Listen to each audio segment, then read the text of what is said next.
Hello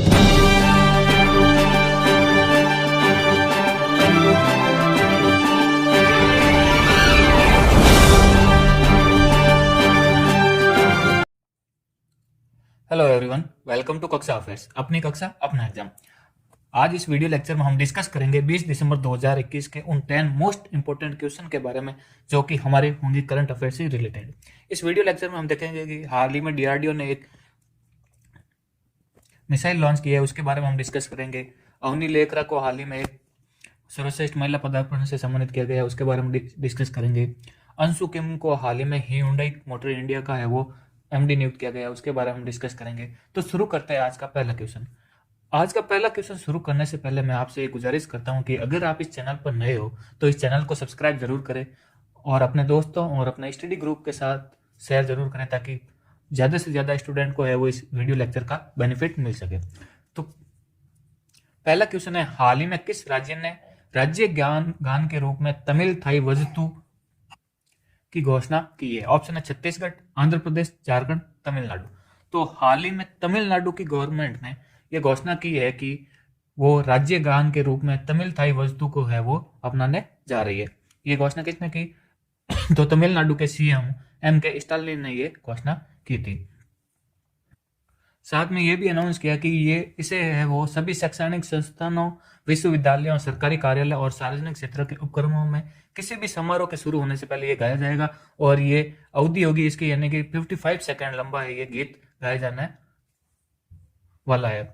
और इसको भी है वो खड़ा रहकर गाया जाएगा, यानी कि एक तरह से जिस तरह से हमारा राष्ट्रगान है उसी तरीके से है वो तमिलनाडु सरकार ने अपना एक राज्य गान शुरू किया जिसका नाम है तमिल थाई वस्तु।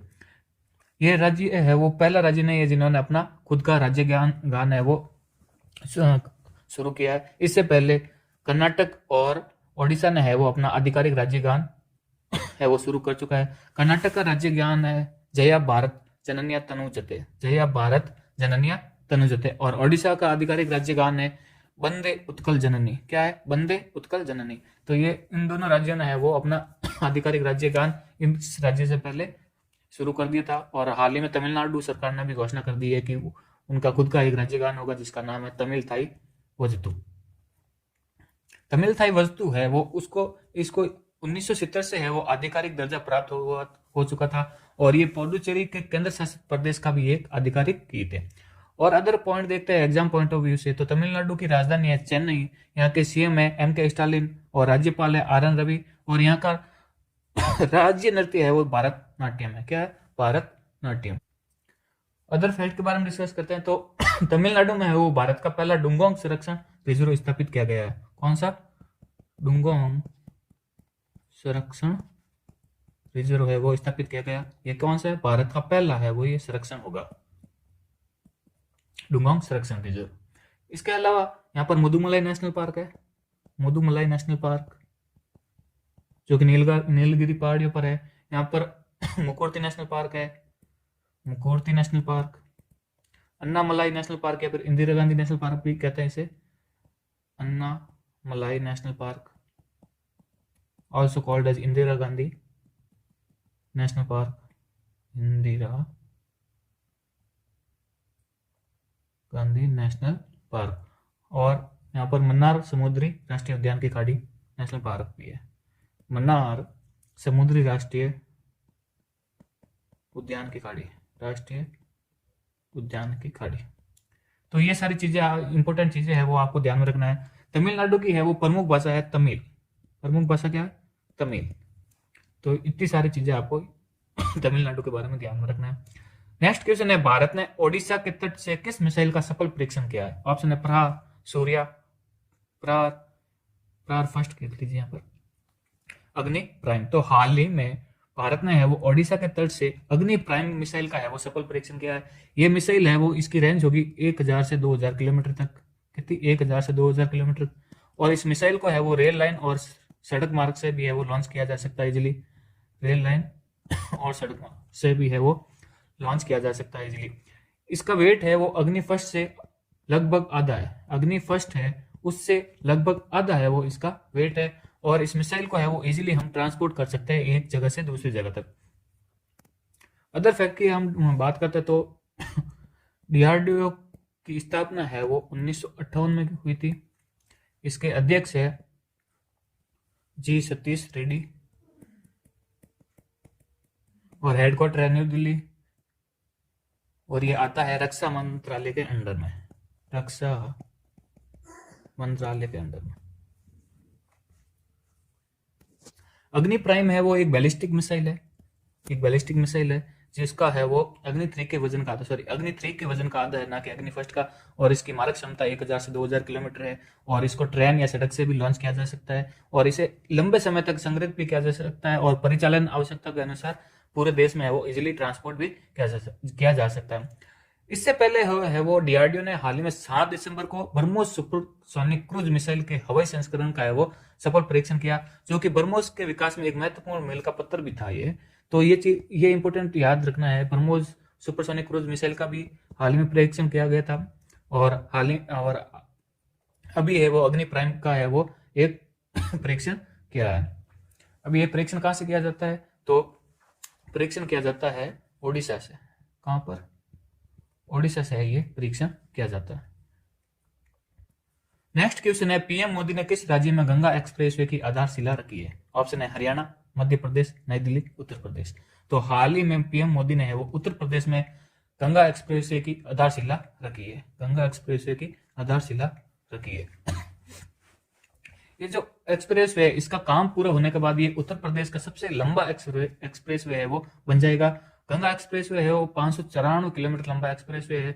इसे 36,200 करोड़ रुपए की अधिक से लागत से ये बनाया गया, और ये कई जिलों से है वो होकर गुजरेगी, और मैन है वो प्रयागराज जिला भी इसमें शामिल है। शाहजहांपुर में एक्सप्रेसवे पर वायुसेना के विमानों के आपातकालीन टेक ऑफ और लैंडिंग के लिए 35 किलोमीटर है वो लंबी हवाई पट्टी भी बनाई गई है कि वो इजीली से है वो अपने फाइटर प्लेन है वो इजीली से लैंड कर सके, इसलिए हवाई पट्टी भी इस एक्सप्रेसवे पर बनाई गई है। यानी कि बहुत ही मोटा मोटा खर्चा भी किया गया इस एक्सप्रेसवे पर। नेक्स्ट क्वेश्चन है, आरबीआई ने किसको सरकारी कारोबार करने के लिए एजेंसी बैंक के रूप में अनुमति दी है? ऑप्शन है IndusInd finance bank, small finance bank, home credit, Bajaj finance. तो हाल ही में आरबीआई ने है वो स्मॉल फाइनेंस बैंक को है वो सरकारी कारोबार करने के लिए एजेंसी बैंक के रूप में अनुमति दी है। एग्जाम पॉइंट ऑफ व्यू से हम डिस्कस करते हैं तो आरबीआई की स्थापना है वो 1 अप्रैल 1935 में हुई थी। 1935 में हेडक्वार्टर है मुंबई महाराष्ट्र में, और इसके गवर्नर है शक्तिकांत दास। तो ये चीजें आपको मोटा मोटा याद रखना है। नेक्स्ट क्वेश्चन है, हाल ही में भांग को निजी इस्तेमाल के लिए मंजूरी देने वाला पहला यूरोपीय राष्ट्र है वो बन गया है। ऑप्शन है पोलैंड, स्कॉटलैंड, माल्टा, नीदरलैंड। तो हाल ही में माल्टा है वो भांग को निजी इस्तेमाल के लिए मंजूरी देने वाला पहला यूरोपीय राष्ट्र बन गया है। कौन सा? माल्टा। ये भांग का पौधा है, इससे है वो एक भांग बनाई जाती है जिसको माल्टा ने है वो निजी इस्तेमाल के लिए मंजूरी भी दे दी है। माल्टा संसद में है वो 1 वोट के बाद सीमित खेती और व्यक्तिगत उपयोग के लिए भांग के कब्जे की अनुमति देने वाला पहला यूरोपीय देश बना, और इसमें सत्ता सुधार के पक्ष में मतदान किया गया, जिसके पक्ष में 36 और विरोध में 27 मत पड़े थे। साथ में ये भी कुछ हार्ड डिसीजन भी लिए हैं माल्टा ने, जैसे कि वयस्कों को है वो घर पर 4 पौधे उगाने और 7 ग्राम भांग के ले जाने की अनुमति होगी, जिसमें सार्वजनिक रूप से वो धूम्रपान करना या बच्चों के सामने अवैध रहना ये शामिल होगा। माल्टा की राजधानी है वेल्टा, और यहाँ की करेंसी है यूरो। करेंसी क्या है? यूरो। तो ये चीजें आपको ध्यान में रखना है। नेक्स्ट क्वेश्चन है, किस राज्य ने खेल को बढ़ावा देने के लिए खेल नर्सरी योजना 2022-23 शुरू की है? ऑप्शन है उत्तर प्रदेश, राजस्थान, हरियाणा, पंजाब। तो हाल ही में हरियाणा गवर्नमेंट ने, किसने? हरियाणा गवर्नमेंट के सीएम मनोहर लाल खट्टर ने है वो राज्य में खेल को बढ़ावा देने के लिए खेल नर्सरी योजना 2022-23 शुरू की है। इस योजना के तहत है वो सरकारी, निजी शिक्षण संस्थान और निजी खेल संस्थानों में ये शुरू किया जाएगा, और ओलंपिक, एशियाई और राष्ट्रमंडल खेलों में शामिल खेलों के लिए ये खेल नर्सरी खोली जा रही है। हरियाणा की कैपिटल की बात करते हैं, कैपिटल है चंडीगढ़। यहाँ के गवर्नर है बंडारू दत्तात्रेय और सीएम है मनोहर लाल खट्टर। अदर कुछ इंपोर्टेंट पॉइंट के बारे में डिस्कस करते हैं तो यहाँ पर सुल्तानपुर नेशनल पार्क है, Sultanpur national park, Kalesar national Park, और हाल ही में यहाँ पर जल स्तर में सुधार के लिए अटल भूजल योजना शुरू की गई थी। अटल भूजल योजना शुरू की गई थी, भूजल योजना। तो ये सारी चीजें आपको याद रखना है। नेक्स्ट क्वेश्चन है, किसने 2021 पैरा ओलंपिक स्पोर्ट्स अवार्ड्स में सर्वश्रेष्ठ महिला पदार्पण का सम्मान जीता है? ऑप्शन है प्राची यादव, दीपा मलिक, भाविन पटेल, अवनी लेखरा। तो अवनी लेखरा ने है वो 2021 पैरालंपिक स्पोर्ट्स अवार्ड में है वो सर्वश्रेष्ठ महिला पदार्पण का सम्मान जीता है। अवनी लेखरा है वो 2020 टोक्यो पैरालंपिक में है वो निशानेबाजी में भारत का पहला स्वर्ण पदक जीतकर इतिहास रचा है, और 2021 पैरालंपिक स्पोर्ट्स अवार्ड में है वो सर्वश्रेष्ठ महिला पदार्पण का भी सम्मान जीता है हाल ही में। भारत ने है वो पैरालंपिक में टोटल 5 गोल्ड, 8 रजत और 6 कांस्य है वो सहित टोटल 19 है वो मेडल जीते थे, जिसमें से है वो अकेली अवनी लेखरा ने है वो 2 पैरालंपिक पदक जीतने वाली पहली भारतीय महिला भी बनी थी। तो ये सारी चीजें आपको ध्यान में रखना है। नेक्स्ट क्वेश्चन है, Hyundai मोटर इंडिया लिमिटेड के एमडी बने। ऑप्शन है शिन सेओब किम, अंशु किम, किम जोंग उन, इनमें से कोई नहीं। तो हाल ही में अंशु किम, ये है अंशु किम, ये Hyundai मोटर इंडिया लिमिटेड के एमडी बने हैं। ये किसकी जगह लेंगे? तो ये जगह लेंगे शिन सेओब किम की, शिन सेओब की ये जगह लेंगे। Hyundai मोटर कंपनी का हेडक्वार्टर है सियोल, दक्षिण कोरिया में, सियोल दक्षिण कोरिया, साउथ कोरिया भी हम कहते हैं इसे।